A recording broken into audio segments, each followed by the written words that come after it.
నటుడు పోసాని కృష్ణమురళికి భారీ ఊరట దక్కింది. గతంలో నారా చంద్రబాబు నాయుడు, పవన్ కళ్యాణ్, నారా లోకేష్లపై అనుచిత వ్యాఖ్యలు చేసినందుకు పోసానిపై వివిధ ప్రాంతాల్లో మొత్తం 18 కేసులు నమోదయ్యాయి. అయితే ఇప్పటికే కొన్ని కేసుల్లో పోసానికి బెయిల్ మంజూరైనా మరికొన్ని కేసుల్లో రిమాండ్లో ఉండడం, అన్ని కేసుల్లో బెయిల్ దక్కకపోవడం పోసాని జైలులోనే గడపాల్సిన పరిస్థితి వచ్చింది. అయితే ఇప్పటివరకు ఉన్న కేసుల్లో పోసానికి ఊరట లభించింది. రేపు గుంటూరు జిల్లా జైలు నుంచి పోసాని కృష్ణమురళి విడుదలయ్యే ఛాన్స్ ఉంది. మరింత సమాచారం గుంటూరు జిల్లా జైలు నుంచి మా ప్రతినిధి ప్రమోద్ కిరణ్ అందిస్తారు. ఈ నటుడు పోసాని మురళీకృష్ణ బెయిల్ మంజూరు చేస్తూ కూడా ఇటు ఏదైతే జిల్లా న్యాయస్థానం తీర్పు ఇచ్చింది. అయితే ఈ నేపథ్యంలోనే అతనికి ఈ రోజు సాయంత్రం 6 గంటలకి బెయిల్ పత్రాలు కూడా సమర్పించాల్సి ఉంది. అయితే సమర్పించాల్సిన నేపథ్యంలో ఏదైతే కోర్టు కొన్ని ఏదైతే నిబంధనలు పెట్టింది, కోర్టు ఏదైతే బెయిల్కి సంబంధించినటువంటి 2 లక్షల పూచికత్తు బాండ్లు కూడా సమర్పించాలని, అయితే ఈ కేసుకు సంబంధించిన అంశాలను కూడా ఎక్కడా ప్రస్తావించకూడదు, ఇటు మీడియా వారితో కూడా మాట్లాడకూడదు అంటూ కూడా కొన్ని నిబంధనలు అయితే చెప్పింది. అయితే ఇటు సిఐడి కనుక పోలీసులు విచారణకు పిలిస్తే తప్పకుండా హాజరు కావాలి.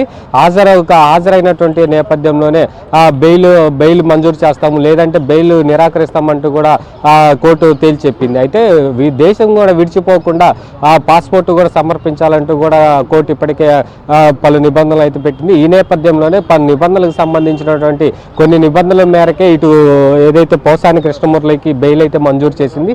అయితే గత నెల రోజుల నుంచి కూడా ఇటు అనేక పీటీ వారెంట్ల విషయంలో కావచ్చు, కొన్ని ఏదైతే కర్నూలు జిల్లా నుంచి ఇక్కడ గుంటూరుకు తరలించారు. గుంటూరులో సిఐడి పోలీసులు కొన్ని రోజులు కూడా విచారించినటువంటి నేపథ్యంలోనే ఇటు పోసాని కృష్ణమురళికి 14 రోజులు రిమాండ్ విధించింది.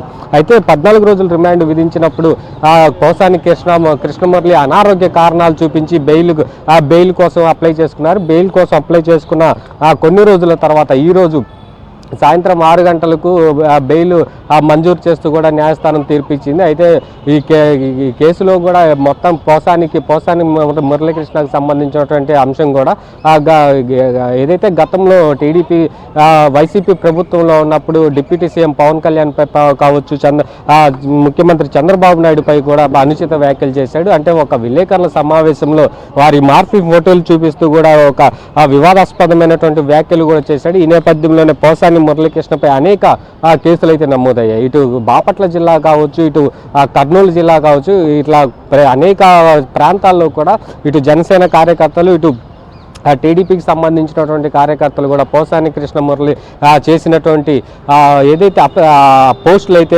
ఏవైతే ఉన్నాయో అసభ్యకరంగా ఉన్నాయంటూ కూడా పోసాని మురళీకృష్ణపై అనేక కేసులు కూడా నమోదు చేశారు.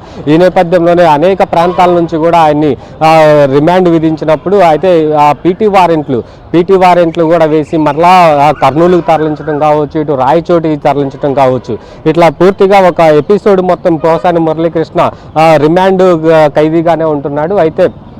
అయితే ఈ రిమాండ్ అయితే సాయంత్రం 6 గంటలు జరగాల్సి రిమాండ్ బెయిల్ పత్రాలు మాత్రం సంబంధించినటువంటి బెయిల్ పత్రాలు ఏదైతే ఉన్నాయో 6 సమర్పించిన తర్వాతే జిల్లా జైలుకి అధికారులకు ఆ బెయిల్ పత్రాలు వచ్చిన తర్వాత రిలీజ్ చేసే అవకాశం అయితే ఉంటుంది.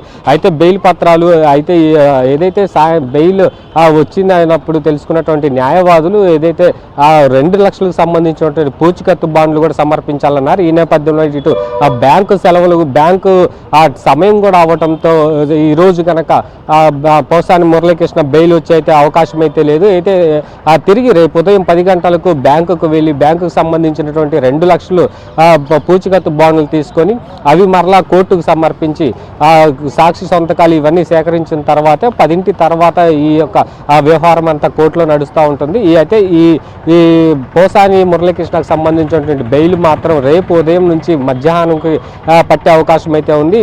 ఏదైతే మురళీకృష్ణకు సంబంధించినటువంటి బెయిల్ పత్రాలు కావచ్చు, పూచికత్తు బాండ్లు కావచ్చు, ఇవి మొత్తం సమర్పించి బెయిల్ పత్రాలు కోర్టు నుంచి జిల్లా జైలుకు రావాల్సి ఉంటుంది. అయితే జిల్లా జైలుకి వచ్చిన తర్వాత వాటిని జిల్లా సూపరింటెండెంట్ ఎవరైతే ఉంటారో వారు వాటి బెయిల్ పత్రాలను కూడా సరిచూసుకొని మొత్తం కరెక్ట్గా ఉన్నాయో లేదో చెక్ చేసుకున్న తర్వాత మాత్రమే జిల్లా జైలు నుంచి పోసాని మురళీకృష్ణను బయటకు పంపించే అవకాశం అయితే ఉంది. ఏదేమైనప్పటికీ మురళీకృష్ణ మరికొద్ది సేపట్లో కూడా రిలీజ్ అయ్యే అవకాశం అయితే ఉంది. అయితే ఎటువంటి పీటీ వారెంట్లు లేకపోవటం కూడా ఎటువంటి పీటీ వారెంట్లు కూడా లేవు. ఒకవేళ పీటీ వారెంట్లు కనుక ఉంటే మళ్ళీ పోసాని మురళీకృష్ణ బెయిల్ కనుక ఆగిపోయే అవకాశం అయితే ఉంది. ఇటు ఏదైతే బాపట్ల జిల్లాకు సంబంధించి కావచ్చు కొన్ని కేసుల్లో ఇప్పటికే క్వాష్ పిటిషన్ వేశారు. ఆ క్వాష్ పిటిషన్లో కేవలం 41A నోటీసులు మాత్రమే ఇవ్వండి, ఎక్కడ కూడా అరెస్ట్ చేయొద్దు, ఈ విచారణకు మాత్రం పిలిచి విచారణ చేసిన తర్వాత అతనికి 41A నోటీసులు ఇచ్చి పంపించాలని చెప్పి కూడా హైకోర్టు అయితే వాళ్ళకి పోలీసులకి ఉత్తర్వులు జారీ చేసింది. ఈ నేపథ్యంలోనే ఇటు